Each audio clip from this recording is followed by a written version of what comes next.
সবাইকে স্বাগতম আরো একটি অ্যানালাইসিস ভিডিওতে। আমরা বিগত বেশ কিছু ভিডিওগুলোতে সিরিজ অ্যানালাইসিস দিয়েছি, কখনো ব্যাংক কখনো নন ব্যাংকের যে ইনস্ট্রুমেন্ট গুলো ছিল সেগুলোর উপরে, এবং টাইম টু টাইম আমরা মার্কেটের আপডেট গুলো দেওয়ার চেষ্টা করেছি।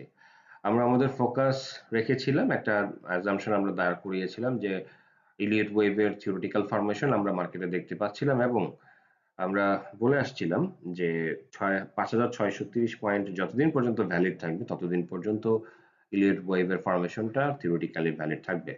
তো লাস্ট 3 ওয়ার্কিং ডেতে আমরা দেখতে পাচ্ছি যে মার্কেটের সেই ভ্যালিডেশনটা রাখিনি, বরং ব্রেকডাউন হয়েছে এবং সাপোর্ট জোনটা ভেঙে নতুন আর একটা সাপোর্ট জোনের দিকে মার্কেট কারেকশন হয়ে আস্তে আস্তে ধাবিত হচ্ছে। আমরা আজকে শুধুমাত্র মার্কেট নিয়ে আলোচনা করব এবং মার্কেটের একটু ডিটেইল জানার চেষ্টা করব উইদিন শর্ট টাইম ফ্রেমের মধ্যে। আপনারা স্ক্রিনে যেই চার্টটা দেখতে পাচ্ছেন, এখানে আমরা এই ফিবোনাচি সিরিজ নিয়ে এসেছি।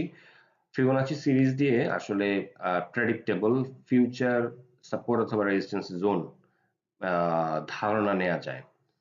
তো আমরা দেখতে পাচ্ছি এটার মেজর সাপোর্ট যদি বলি, তাহলে এটার মেজর সাপোর্টের একটা পার্ট ছিল এই 61.8% এই জোনটা। আমি আবারও মার্কিং করে দিচ্ছি এই জোনটা, এবং সেটার সাপোর্ট জোন ছিল 5,693 পয়েন্ট বা 5,600 পয়েন্টের দিকে। আমরা দেখতে পাচ্ছি খুব দ্রুতই সেই সাপোর্ট জোনটা ভেঙে ফল করে, এবং এই ফলের পিছনে তিনটা ইস্যু ছিল। আপনারা হয়তোবা বিভিন্ন পত্রপত্রিকার মাধ্যমে এখন সেটা হয়তোবা ইনফর্মড। প্রথম ইস্যুটা ছিল যে একই সঙ্গে 80টার উপরে কোম্পানি জেট ক্যাটাগরিতে চলে যাওয়ার জন্য মার্কেটে একটা প্যানিক তৈরি হয়। দ্বিতীয় কারণটা হচ্ছে বেক্সিমকো লিমিটেড শেয়ারের ম্যানিপুলেশনকে কেন্দ্র করে কয়েকশো কোটি টাকার জরিমানা, এই রিলেটেড একটা নিউজ মার্কেটে পাবলিশ হয়। তৃতীয় আরেকটা ইস্যু হচ্ছে এক্স গভর্নমেন্ট রিলেটেড যে কোম্পানিগুলো শেয়ার মার্কেটে ইনভলভ ছিল তাদের স্বার্থ সংশ্লিষ্ট সবগুলো অ্যাকাউন্ট ফ্রিজ করে রাখা, যাতে করে তারা কোনো রকমের শেয়ারের লেনদেন, গিফট, চেঞ্জ, এক্সচেঞ্জ কোনো কিছু করতে না পারে। সেই জন্য সেই নিষেধাজ্ঞা জারি করা হয়। তো এই তিনটা ইস্যুকে কেন্দ্র করে রিটেল ইনভেস্টররা থেকে শুরু করে অনেক বড় ইনভেস্টরও মার্কেট অবজারভেশনে চলে গিয়েছেন এবং অনেকে প্যানিক করেছেন, যার কারণে মার্কেটের এই ফল ডাউন আমরা দেখতে পাচ্ছি। যেহেতু ভ্যালিড রিজন গুলো এখানে মার্কেটে কাজ করছে, অ্যাক্টিভ আছে, সো এইটা আরো একটু বেশি ডিপ ডাউন করতে পারে। তো আমরা সম্ভাব্য সাপোর্ট জোন গুলোকে ফাইন্ড আউট করার চেষ্টা করব এবং বোঝার চেষ্টা করব যে অ্যাকচুয়ালি মার্কেট কোন পর্যন্ত এসে স্টে করতে পারে, এসে একটা তুলনামূলক ধারণা নিব। জেনে রাখবেন অবশ্যই এটা কোনো ফিক্সড একদমই সার্টেন কোনো বিষয় নয় যেটা আমরা অবশ্যম্ভাবী বলে বলতে পারি বা দাবি করতে পারি। এটা জাস্ট একটা অনুমান, সো আপনারা এগুলোকে সেভাবেই দেখবেন। 61% ফিবোনাচিতে প্রায় 5,600 পয়েন্টে একটা সাপোর্ট ছিল, সেটা যেহেতু ব্রেকআউট হয়েছে, সো নেক্সট সাপোর্ট আমরা দেখতে পাচ্ছি 78%। এটা কিন্তু খুব মেজর একটা সাপোর্ট না, তারপরও একটা সাপোর্ট জোন। সো আমরা দেখতে পাচ্ছি যে 5425 এই লেভেলটা একটা সাপোর্ট জোন হতে পারে, সম্ভাব্য একটা সাপোর্ট জোন হতে পারে। তো মার্কেটের আপকামিং ডে গুলোতে দেখার বিষয় যে এটাও ব্রেকডাউন ঘটে কিনা বা এখানে মার্কেট সাপোর্ট নেয় কিনা। ফিবোনাচি সিরিজ অনুযায়ী এখানে যে সিরিজগুলো দেখছেন, এই প্রত্যেকটা সিরিজ একটা সাপোর্ট এবং রেজিস্ট্যান্স জোন হিসেবে আগামী দিনগুলোতে কাজ করবে। তো এটা একটা স্ক্রিনশট আপনারা রেখে দিতে পারেন। মার্কেট আপস এন্ড ডাউন যাই হোক, সেটা এই রেঞ্জের মধ্যেই আপ ডাউন করে কিনা সেটা আপনারা দেখে হয়তোবা ভালো একটা ডিসিশন মেক করতে পারবেন। আমরা এরপরে চলে যাচ্ছি আমাদের সেকেন্ড চার্টে। আমরা বলিঞ্জার ব্যান্ড দিয়েও অ্যানালাইসিস করব এবং তুলনামূলক একটা ধারণা নেওয়ার চেষ্টা করব। আপনারা হয়তোবা দেখতে পাচ্ছেন বলিঞ্জার ব্যান্ডের যে লোয়ার ব্যান্ড, সেটাকে ক্রস করে কিন্তু আজকে পুরো একটা নেগেটিভ মারুভুজু ক্যান্ডেলস্টিক্স তৈরি হয়েছে, এবং এই ক্যান্ডেলস্টিক এতটাই বিয়ারিশ যে বলিঞ্জার ব্যান্ডের যে মানে লোয়ার ব্যান্ডের যে সাইজ, বা সরি সাইজ না, আমি বলবো যে লোয়ার ব্যান্ডের যে এরিয়াটা সেটার পুরোপুরি বাইরে চলে গিয়েছে। শুধুমাত্র লোয়ার পার্টটা, অর্থাৎ স্টার্টিং পার্টটা, ক্যান্ডেলস্টিক্স এর স্টার্টিং পার্টটা হচ্ছে বলিঞ্জার ব্যান্ডের সঙ্গে লেগে আছে। তো আগামীকাল যদি মার্কেট নেগেটিভ হয়, সেই ক্ষেত্রে যে জিনিসটা হবে ফরমেশন, হাইপোথেটিক্যালি আমরা ধরে নিচ্ছি বা আমরা ধারণা করছি সেটা বুলিঞ্জার ব্যান্ডের বাইরে পুরো একটা ক্যান্ডেলস্টিক্স নতুন করে ফর্ম করবে। তো যদি এরকমটা হয়, আমরা জানি যে ক্যান্ডেলস্টিক্স যদি বুলিঞ্জার ব্যান্ডের বাইরে চলে যেয়ে থাকে সেটা কিন্তু আবার বাউন্স ব্যাক করে বুলিঞ্জার ব্যান্ডের ভিতরে চলে আসে। যেমন এখানে মার্কেট বুলিঞ্জার ব্যান্ডের বাইরে যে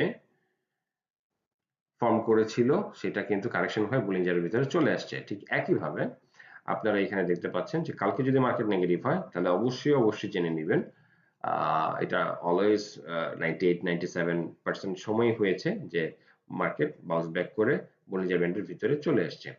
সো আমাদের দ্বিতীয় যেই অ্যানালাইসিস সেটা আমরা দেখলাম যে একটা ধারণা পেলাম, আমরা একটা হাইপোথিসিস দাঁড় করানোর চেষ্টা করলাম যে বলিঞ্জার ব্যান্ডের বাইরে যদি আগামী কালকে ক্যান্ডেলস্টিক্স ফর্ম করে তাহলে যে কোনো সময় মার্কেট ভিতরে চলে আসার জোরালো সম্ভাবনা আছে।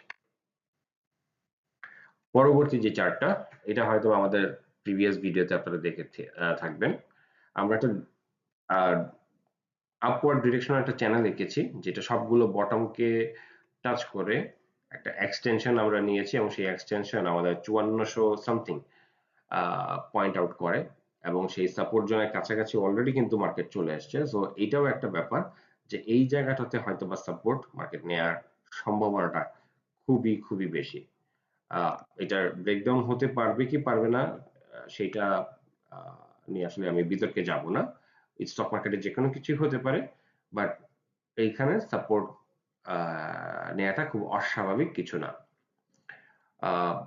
আমি এখানে একটা বিষয় একটু উল্লেখ করে রাখবো, আমাদের একজন আমি বলবো যে আসলে আমার ভিডিওগুলো যারা দেখেন দর্শক, তাদের মধ্যে একজন কমেন্টে মার্কেট 5400 আসবে এরকম একটা কমেন্ট করেছিলেন।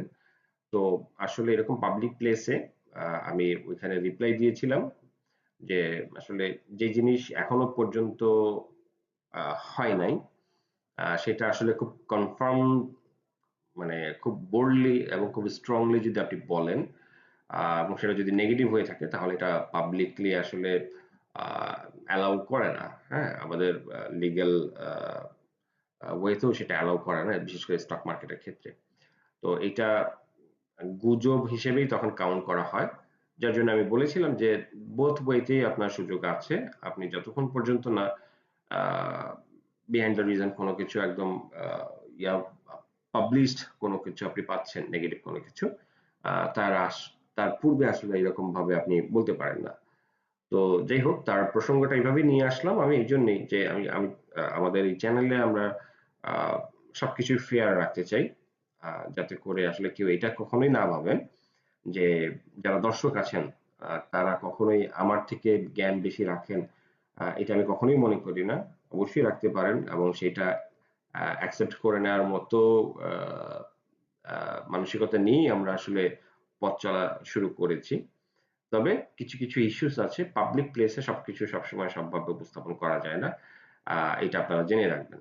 তো আমরা যেহেতু আজকে দেখলাম যে মার্কেট সে প্রায় কাছাকাছি চলে আসছে, সো আমরা থিওরিটিক্যালি হোক, টেকনিক্যালি হোক অথবা অন্য যে কোনো কারণেই হোক, আমরা সেটার সমর্থনটা পাচ্ছি এবং আমরা এখানে এই কথাগুলো এখন বলতেই পারি যেহেতু এভিডেন্স এবং ফ্যাক্ট গুলো এখানে ঘটে গিয়েছে, ইভেন্ট গুলো ঘটে গিয়েছে।